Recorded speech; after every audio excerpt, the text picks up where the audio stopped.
అందరికీ నమస్కారం. ఈరోజు మనం చాలా సింపుల్గా కానీ సూపర్ టేస్టీగా ఉండే బొమ్మిడాయల చేపల పులుసు తయారు చేసుకుందాం. ముందుగా మసాలా కోసం కొబ్బరి తురుము, ఒట్టిమిరపకాయలు, వెల్లుల్లి, కొత్తిమీర, ధనియాల పొడి వేసి మిక్సీలో పేస్ట్ చేసుకోవాలి. ఇప్పుడు ఒక గిన్నెలో నూనె వేడి చేసి ఆవాలు, జీలకర్ర వేయాలి. తర్వాత ఉల్లిపాయ, కరివేపాకు వేసి గోల్డెన్ కలర్ వచ్చేంత వరకు బాగా వేయించాలి. ఇప్పుడు మనం సిద్ధం చేసుకున్న మసాలా పేస్ట్ వేసి ఒకసారి బాగా కలపాలి.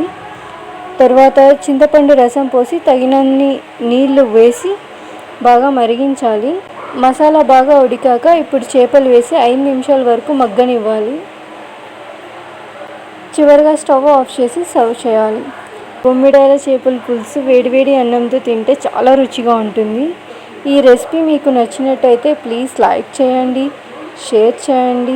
ఇలాంటి ఈజీ రెసిపీస్ కోసం మన ఛానల్ని సబ్స్క్రైబ్ చేయండి. Thank you for watching.